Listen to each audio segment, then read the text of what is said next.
2025 মেয়েদের কোপা আমেরিকায় নিজেদের খেলা প্রথম 3 ম্যাচে জয় পাওয়ায় আগেই সেমিফাইনালে পৌঁছে গিয়েছিল ব্রাজিল। আজকের ম্যাচ ছিল তাদের কলম্বিয়ার বিপক্ষে।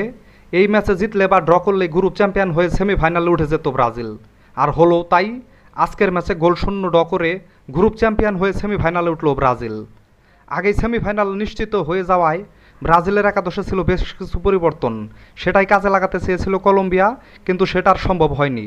দুই দলই আক্রমণ পাল্টা আক্রমণ করতে থাকে, কিন্তু শেষ পর্যন্ত দুই দলের কোনো দলই গোল করতে পারেনি, যার ফলে গোলশূন্য ড্র হয় ম্যাচটি। এই ম্যাচ ড্র হওয়ায় 4 ম্যাচে 10 পয়েন্ট নিয়ে গ্রুপ চ্যাম্পিয়ন হয়ে সেমিফাইনালে উঠল ব্রাজিল। অপরদিকে 4 ম্যাচে 8 পয়েন্ট নিয়ে গ্রুপ রানার আপ হয়ে সেমিফাইনালে উঠল কলম্বিয়া। আগামী 30 তারিখ সকাল 6টায় উরুগুয়ের বিপক্ষে দ্বিতীয় সেমিফাইনালে মাঠে নামবে ব্রাজিল।